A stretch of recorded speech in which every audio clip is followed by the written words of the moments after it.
Subscribe कीजिए कुंडलिनी जागरण को और प्रेस कीजिए बेल आइकन को, जिससे कि आपको मिल सके हमारी लेटेस्ट वीडियो सबसे पहले। एक दिन ऐसा हुआ था कि हमारा कहीं लेक्चर इन लोगों का था, तो उन लोगों ने आकर के बताया कि हम आपको मानते नहीं क्योंकि आप ब्राह्मण नहीं। तो हम तो कुछ बोले नहीं। सब लोगों ने कहा अच्छा ठीक है, हमने लेक्चर तो पेपर में दे दिया, अगर आप मानते नहीं हैं तो ठीक है, हम ऐसा करते हैं कि कैंसिल तो कर देंगे, लेकिन हम आपका नाम दे देंगे कि इन्होंने ऐसे ऐसे मना कर। कहने नहीं ऐसे नहीं लिखो। तो ठीक है, वहाँ प्रोग्राम हुआ। अब इन्होंने मुझे आगे की कोई बात नहीं बताई।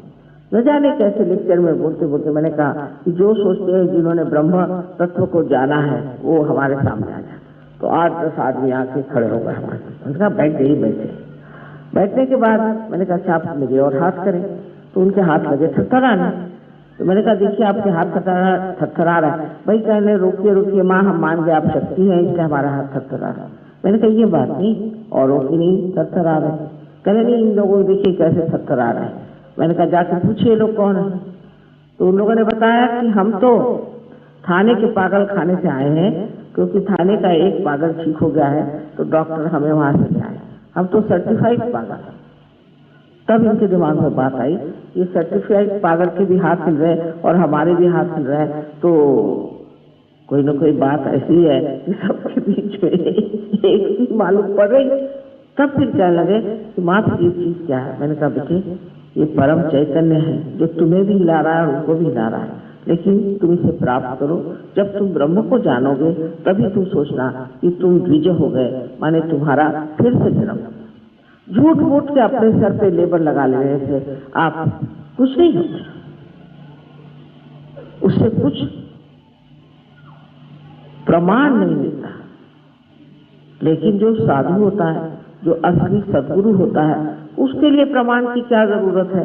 संस्कृत में कहा जाता है कि कस्तूरी अगर कहीं है तो उसके लिए थोड़ी कसम लेनी पड़ती कि ये कस्तूरी है, वो तो उसका सुगंध अपने आप ही आपको ज्ञात करा देता है कि ये कस्तूरी। इसी प्रकार आपके अंदर जो शक्तियां हैं, जब तक उसका प्रादुर्भाव नहीं होगा, जब तक उसका प्रकाश फैलेगा नहीं।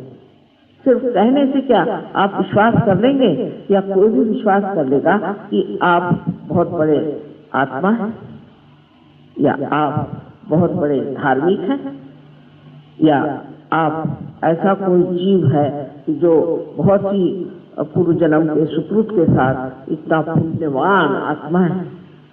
इस तरह के लेबल लगा लेने से कोई पुण्यवान नहीं होता। दूसरी बात ये भी कही जाती है, आज ही एक साहब ने मुझसे कहा कि कर्म करने से मनुष्य स्वच्छ हो जाता है। मैंने कहा मनुष्य कर्म क्या करता है? जब तक ये भावना आपके अंदर है कि आप कर्म कर रहे हैं, तब तक आप स्वच्छ है ही नहीं। आपके अंदर अहंकार बैठा था,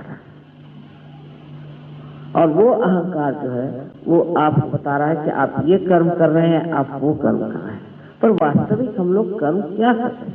कोई चीज मर गई, कोई पेड़ मर गया तो उससे फर्नीचर बना दिया, या कहीं पत्थर थे जो मरे हुए थे उनसे ला करके आपने अगर मकानात खड़े कर दिए, तो आपने क्या बड़ा भारी काम कर लिया?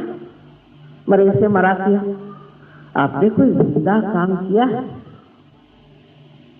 सहयोग के बाद जब आप पार हो जाते हैं तो आपके हाथों से कुंडलिनी उठती है। एक बहुत बड़े साधु थे और बड़े मशहूर थे, तो वो मुझसे कहने लगे कि माँ इन सब लोगों को आप क्यों मोक्ष दे रहे हैं, इनको क्यों इनकी शक्तियां दे रहे हैं? मैंने कहा साहब ऐसा है कि हम क्यों दे रहे हैं ये तो आप हमसे मत पूछिए, लेकिन हम दे जरूर रहे हैं। और ये सोचिए कि हाँ हमारी मर्जी, जिसे चाहे दे। आप हमारे ऊपर जबरदस्ती करने वाले कौन हो? कल हमने तो इतनी मेहनत की, हमने तो इतना किया। क्यों की मेहनत? मैंने कहा था कोई मेहनत करने की जरूरत नहीं है। अगर आप मेहनत करें तो फिर ये कि मैंने मेहनत करी, तो मैंने ऐसा किया, तो मैंने इतने उपास किए, फिर मैंने संन्यास ले लिया, मैंने बीवी बच्चे छोड़ दिए। मैंने कहा था आपने क्यों किया?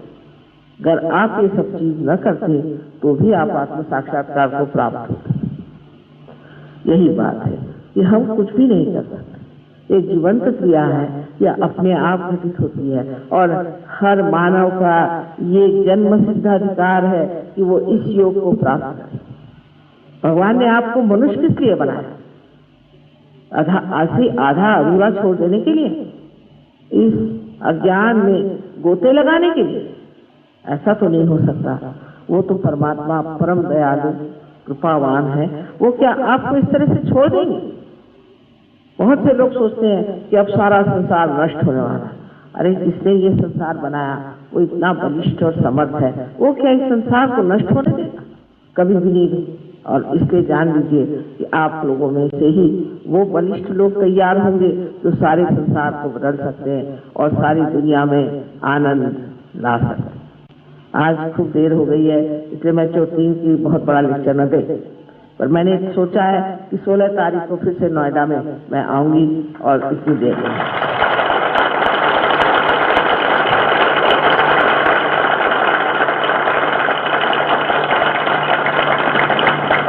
और तब आप लोगों को बहुत अच्छे से सब कुछ समझाऊंगी। लेकिन आप लोग इतना खर्चा मत करो, मुझे बड़ा लगता है कितना सारा खर्चा कर दिया और कितनी ज्यादा आरास कर दी तुम लोगों ने। इतना खर्चा कैसे उठा रहे हैं पता नहीं, तो कोई इतनी खर्चा करने की जरूरत नहीं है। मैं तो सीधी साधी हूँ और एक माँ के लिए इतना काहे के लिए खर्चा करने का? बिल्कुल सर्वसाधारण तरीके से ही तुम लोग इंतजाम कर लेना और इतना खर्चा मत करना। लेकिन मैं 16 तारीख को फिर यहाँ आऊंगी, इतने बजे भी कहूँ।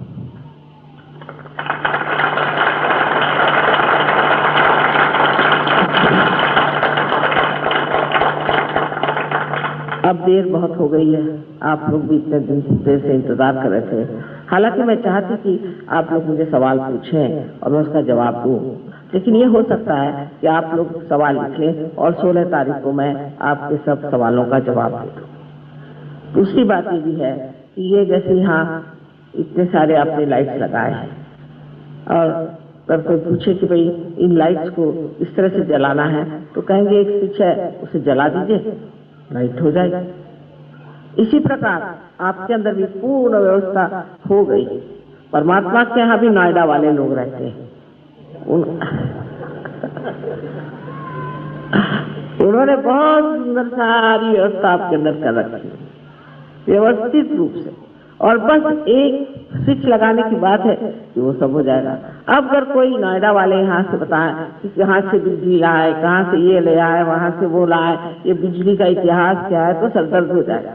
आप कहेंगे भैया पहले बत्ती लगाओ फिर बात करें। ऐसी ही बात है, सहयोग में पहले आप अपना प्रकाश को प्राप्त हो और उसके बाद हम फिर बात करेंगे। तो हो सकता है कि आज अभी हम लोग इसका प्रयोग करें और उसके बाद फिर आप लोग 16 तारीख को आए तो फिर पूरी तरह से विशद रूप से हम बताएं। और जिन लोगों को आज अनुभव नहीं होगा उनको फिर 16 तारीख को तो अवश्य हो ही जाना है। तो फिर से मैं चाहती हूँ कि बहुत दुख है मुझे कि इतनी देर से आई हूँ, लेकिन इससे ये भी है कि जो नितान्तता से परमेश्वर को चाहते हैं वो सब यहीं बैठे हुए हैं। ऐसे तो हमारा टाइम इधर उधर बहुत बीत जाता है। देखिए उन्होंने कहा भी था कि 9 तारीख को तो रामायण 9 बजे तो रामायण खत्म होगी तभी लोग आएंगे। तो मैंने कहा भाई जो रामायण को देखना चाहते हैं वो रामायण देखें और जो अपने को जानना चाहते हैं वो आए ही जाए। और वैसा ही हुआ, आप इतने बड़ी तादाद से आए हैं और देखकर बहुत आनंद आया। इतने लोग सत्य को खोज रहे हैं और परमात्मा को खोज रहे हैं। आप सबको आनंद का आशीर्वाद। ज्यादा से ज्यादा 10-15 मिनट लगे।